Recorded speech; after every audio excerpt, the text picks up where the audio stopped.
Este es un huevito de La Gallinera, un episodio especial en el que alguno de los co-hosts, Juan Pedro o Cristóbal, yo, hablamos sobre alguno de los temas que tenemos en la punta de la lengua y que nomás no hemos tenido chance de platicar en los episodios normales. Me da mucho gusto que estén por acá, me da mucho gusto poder hoy platicarles sobre un tema que para mí es bastante especial, interesante, algo que está pasando en mi vida en este momento.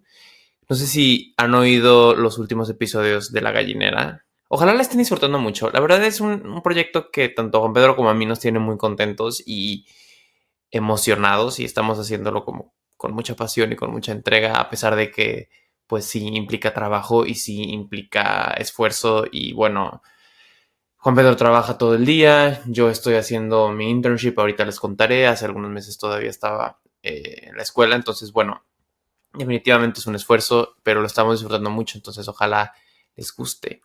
Y si han estado oyendo los últimos episodios, saben que estoy ahorita viviendo en Serbia, en Belgrado, que es una ciudad acá. Y está siendo una experiencia increíble y hoy les quiero contar un poco al respecto. También un poco como aclarar algunas dudas sobre Serbia, porque me han dicho algunos de mis amigos y followers, lo que sea, que ni siquiera tienen idea de dónde está Serbia, lo cual es muy divertido y bueno, vamos a platicar un poco al respecto y también compartir algunas de las reflexiones que he tenido porque definitivamente es un lugar muy diferente a todos los otros que había conocido y pues quiero también involucrarles en este proceso, hacerles parte de esto que estoy haciendo en mi vida y primero, ¿qué hago en Serbia? Este episodio de La Gallinera es patrocinado por Kaboom. Amistades queridas, hace poco estaba en una fiesta y la pasamos increíble gracias a Kaboom. Kaboom es un juego que puedes descargar en tu celular para rescatar cualquier peda del aburrimiento. Tiene dos maneras de jugar, charadas y frenzy, asegurando que la diversión nunca se acabe. Y gallinas, les puedo asegurar y firmar en papel y pluma fuente que nunca se acaba la diversión. Mi modo favorito para jugar es el frenzy. Te salen mil y un palabras y estás con tus amigos y tienen que adivinarlas. Y sobre todo cuando ya lleva uno un par de copas, dice una sarta de estupideces que se vuelve muy divertida la noche. Y lo único que tienes que hacer para salvar la noche es descargar Kaboom en tu tienda de aplicaciones favoritas. Está ya disponible en la App Store y en Play Store. Y lo único que tienes que hacer es buscar la aplicación Kaboom. Eso es Kaboom. Kaboom. Kaboom para rescatar cualquier peda del aburrimiento. Vine acá a hacer un internship en una organización que se llama Canvas, que por sus siglas en inglés significa Centro para Acciones No Violentas y para Acciones y Estrategias No Violentas Aplicadas. Una cosa así podría traducirse. Es una organización que se encarga básicamente de asesorar activistas y movimientos en todo el mundo que están haciendo cosas padres para defender la democracia, los derechos humanos, etc.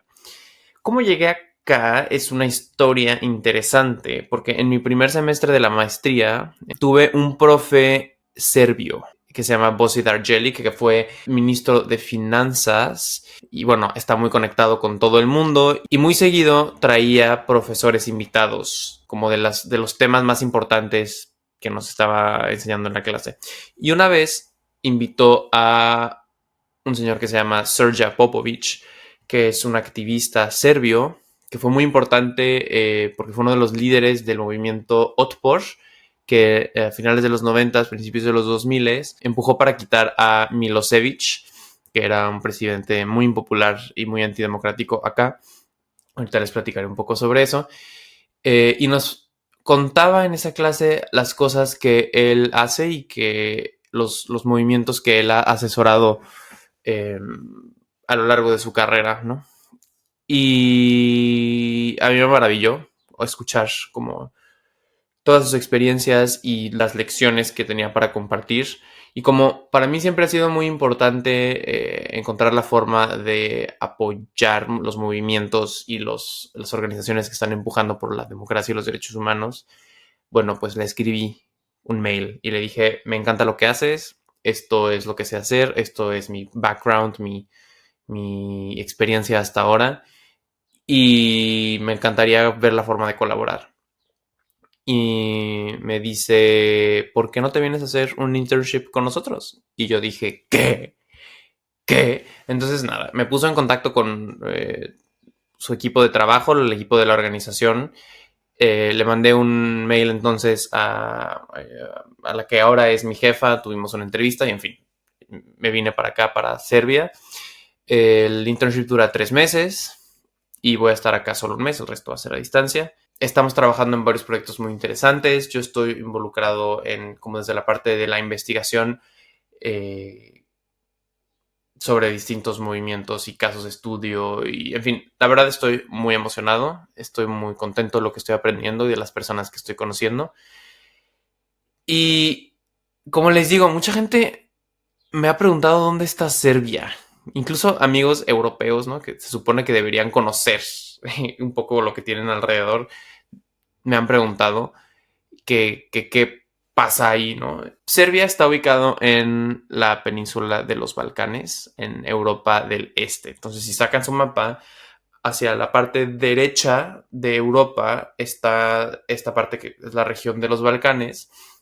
Están otros países como Montenegro, Bulgaria, Macedonia, Albania, Croacia. Y son países con los que tiene cierta similitud cultural, pero también algunas diferencias que han hecho que la zona sea muy tensa políticamente los últimos, bueno, desde siempre. La identidad cultural de Serbia es muy interesante porque tiene una cosa claramente muy europea y ciertamente occidental, pero también está muy cercana culturalmente a Rusia. Entonces, y no solamente culturalmente, sino históricamente, ahorita les platicaré un poco más al respecto. Y entonces como que vive en esa dualidad entre ser Europa y querer ser Occidente, querer ser más cercana a Rusia o querer construir su propia identidad como uno de los países, si no es que el país más poderoso de la zona de los Balcanes. Bueno, como les digo, la historia es muy importante. Les voy a platicar un poco qué es lo que he aprendido de la historia de Serbia, que la verdad es muy interesante. Lo aprendí, lo he aprendido leyendo y preguntándole a la gente de acá y en algunos de los museos a los cuales he ido. Bueno, Serbia estuvo habitada desde la prehistoria por varios grupos, entre ellos los celtas, y fue parte del Imperio Romano. Fue parte de hecho, en Belgrado, que es la ciudad donde estoy, había una ciudad romana que se llamaba Singinium y aquí había bueno, era una parte muy importante porque era como para proteger la frontera noreste del Imperio Romano. Entonces, bueno, como de aquí para el norte ya eran más bien los bárbaros, ¿no? Y después, durante la época medieval, primero Serbia fue parte del Imperio Bizantino, que era en lo que se convirtió el Imperio Romano, la parte de Oriente. Cuando cae la parte de Occidente, bueno, el bizantino se queda gobernando Serbia un rato, luego se vuelve su propio reino, compitiendo con otros reinos de la zona. Y es cuando se crea la identidad serbia y se empiezan a crear las otras identidades culturales de la zona, los croatas, los bosnios, en fin, todos los demás, ¿no?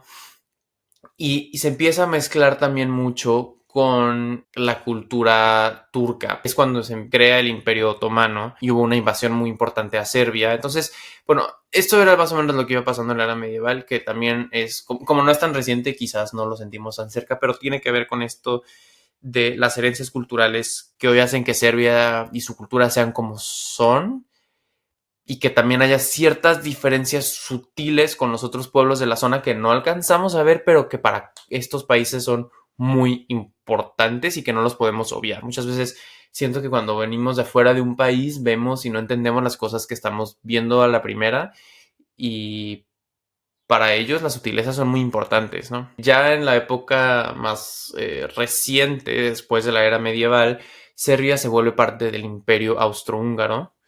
De hecho, hubo un tiempo en el que querían convertirse como en su propia entidad de adentro del Imperio Austrohúngaro, pero los húngaros no querían dejar que se separara de ellos, entonces hubo mucha tensión ahí. Hungría es parte o sea, tiene frontera con Serbia y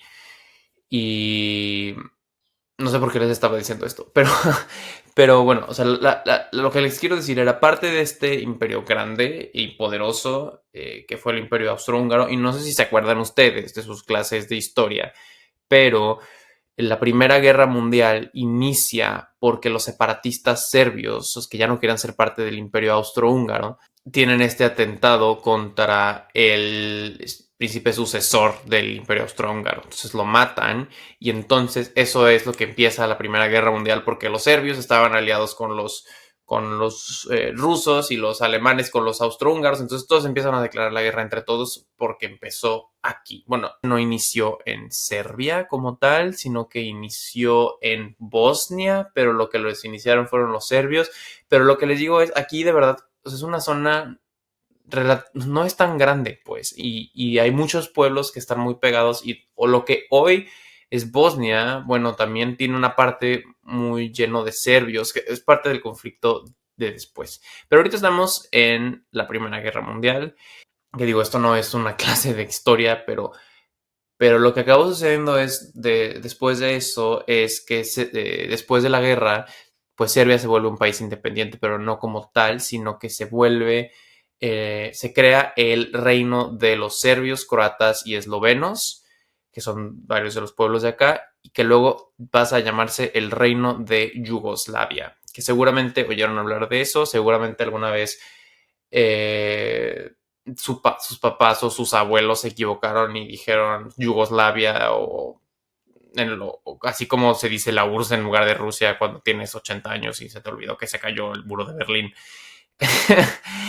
El reino de Yugoslavia se crea en ese entonces y era uno de los países menos desarrollados de Europa en el momento. Entonces había mucho malestar en la población y querían mejorar las condiciones de vida, y empezó a crecer una facción comunista muy importante que estaba medio vinculada con los soviéticos, pero al mismo tiempo no tanto, y que mandaron un grupo de guerrilleros a la Guerra Civil Española para luchar contra los franquistas. En fin, eran un grupo que estaba creciendo y que se estaba volviendo muy importante. Y en eso llega la Segunda Guerra Mundial. Todos sabemos más o menos qué es lo que sucedió ahí, pero lo que ocurrió en esta zona es que los nazis y los italianos se la repartieron. Hicieron varios países títeres en la región. Uno era el de los croatas y el otro era Serbia. En fin, durante la Segunda Guerra Mundial lo que sucedió es que esta zona estaba controlada por los nazis y los fascistas. Y empezó a crecer un movimiento muy fuerte de resistencia en contra. Y es entonces cuando los comunistas se acaban moviendo más poderosos, porque son los que logran como agrupar a todos los otros grupos que se oponían a la ocupación nazi. Y entonces es cuando surge una figura muy importante para la historia que se llama Tito, Joseph Broz Tito, que era el líder de los partisanos, era el grupo guerrillero comunista que estaba luchando contra los nazis, era el líder de los partisanos. Y cuando se termina la Segunda Guerra Mundial, con ayuda de los gringos y los soviéticos, logran expulsar a los nazis. Entonces Tito se vuelve como en el líder de este nuevo proyecto para Yugoslavia, para la zona. Es entonces cuando inicia el momento de la Yugoslavia socialista, varios años en los cuales empieza a desarrollar este país.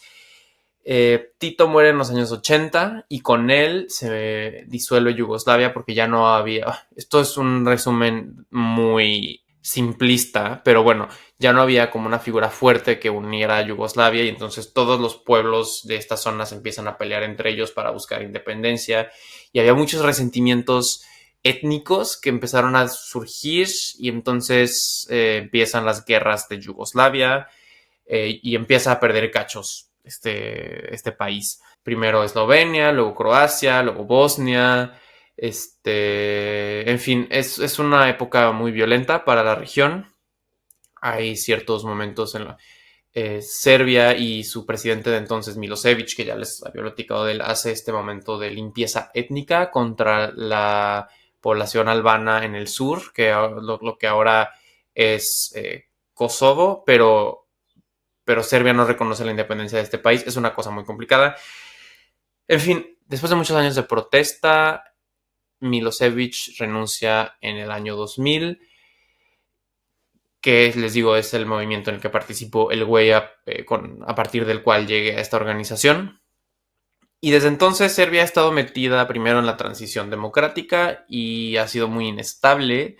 Quieren ser parte de la Unión Europea y ya han empezado como el proceso para eso, pero ese proceso es muy largo y simplemente Serbia no ha logrado hacerlo porque para poder entrar a la Unión Europea necesitas cumplir como con ciertos requisitos y no te puedes sentar con nosotros, chava. Y entre ellos es como el tema de combate a la corrupción. Se tiene que tener como un estado mucho más transparente, funcional y demás. Tienen que aceptar como ciertas condiciones y también tienen que lograr mejorar su economía bastante, cosa que no lo han acabado de lograr, pero bueno, también por otro lado son muy cercanos a Rusia y eso a los europeos les da algo de desconfianza, entonces han retrasado el proceso. Bueno, por lo menos es lo que se dice, ¿no? Que han estado retrasando el proceso para evitar pues tener un poco un infiltrado ruso en su club. Y hay un caso muy interesante del que me estaban platicando en la oficina el otro día, que es que hay una mina de litio que se usa para las baterías de los coches eléctricos y muchas otras cosas más, que se quería construir en una zona de Serbia y la gente se opuso y bueno, parece que van a reanudar el proyecto y es muy controversial y demás, pero esta mina está apoyada por los europeos y es como se el chisme es que a lo mejor es parte de los pasos para poder incluir a Serbia en la Unión Europea. Pero bueno, chisme, ¿no? Y este como conflicto de identidad que tiene Serbia tan grande se ve muy claramente en la ciudad. Se siente cuando hablas con las personas. Hay muchos que tienen como esta cosa de que quieren ser parte de un mundo más occidental, más liberal, pero al mismo tiempo pues son muy orgullosos de su pasado y de su historia y de sus vínculos culturales con Rusia. Y entonces en ese conflicto y en toda esta historia que les acabo de platicar, ves en la ciudad un edificio clásico de los Balcanes al lado de una unidad habitacional de la era socialista yugoslava y al lado como estos edificios ya súper modernos que vienen con dinero de jeques de Medio Oriente, ¿no? Es decir, o sea, es una ciudad rarísima y como con mucho, o sea, ese conflicto interno que tiene identitario lo ves reflejado en la ciudad, porque también otra cosa que se me olvidó decirles es que el otro día oí un guía turístico que estaba diciendo que esta ciudad ha sido bombardeada creo que como 80 veces en distintos momentos de la historia. Y el más reciente, bueno, no sé si el más reciente, pero por lo menos el más sonado de los últimos años es el bombardeo que hizo la OTAN, la alianza militar de Estados Unidos con los países europeos, después de toda la crisis de Kosovo. Todavía hay muchos grafitis y hay cosas en la calle que hablan de eso, ¿no? Como no perdonamos a la OTAN por haber hecho eso, de que no nos van a poder regresar a nuestros hijos y demás, ¿sabes? Hay mucho dolor ahí también. Pero a lo que iba con esto es que pues también muchos de los edificios viejos dejaron de existir porque fueron destruidos en algún u otro momento de la historia. Es una ciudad que te grita su dolor y que te grita su historia. Y creo que todas las ciudades lo hacen, pero esta es muy evidente. Otra de las cosas que me han parecido muy interesantes es el tema del idioma. El idioma, como les digo, se parece un poco al ruso y usan dos alfabetos diferentes. El más occidental, el latino, que nosotros usamos y que con algunas diferencias es igual a lo que nosotros conocemos. Las pronunciaciones suelen variar un poco, pero también tienen el alfabeto cirílico, que es bastante diferente y se pronuncian diferente las cosas. Por ejemplo, si tú ves una P en alfabeto cirílico, no se pronuncia P, se pronuncia como una R. O, o la H se pronuncia como una N. La N no se escribe así, sino que se escribe al revés y es una I. La Y se pronuncia como la U. Y todo eso me he dado cuenta como viendo tal cual los letreros y como, ajá.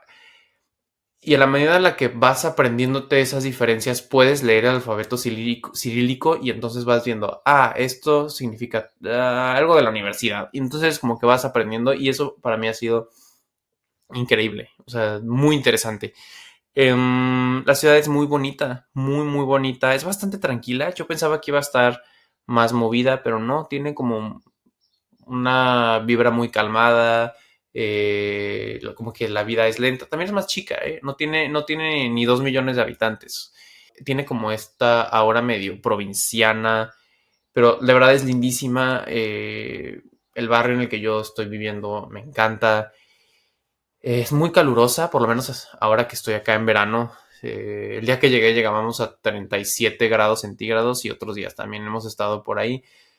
Esos días ha estado lloviendo más, entonces pues bajó la temperatura, lo cual para mí es ideal porque no soy team calor. Y la verdad es que si eres team calor, perdón, pero estás equivocado, estás equivocadísimo. Y bueno, mis cosas favoritas hasta ahora en Serbia han sido, no sé, me encantó el Museo Nacional. El Museo Nacional de Serbia está muy cool. Creo que no es como, o sea, si han ido a los grandes, grandes museos del mundo, quizás a lo mejor este les podría parecer poca cosa porque está chico y no, o sea, no chico, pero no es gigantesco y no tiene tanta como variedad y tantas cosas como tan impactantes. Pero primero te cuentan de la historia de Serbia, cosa que no, normalmente no sabes.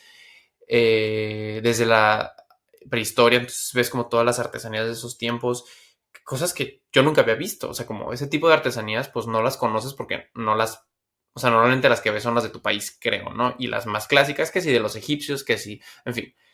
Me encantó y más adelante tiene mucho arte serbio y yugoslavo que también no conocía y que me pareció muy cool. Hay cosas muy chidas como cierto impresionismo serbio que me encantó.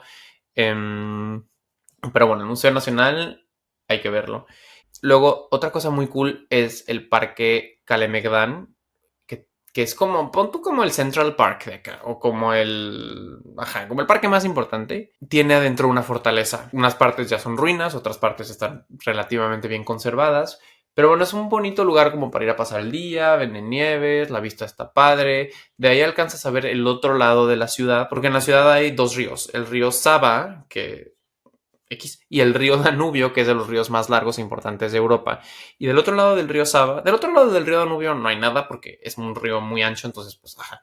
Pero el río Sava es un poco más corto y si cruzas el puente hacia el otro lado está la parte de la ciudad que se llama Nuevo Belgrado, que la construyeron a partir después del inicio de la época socialista.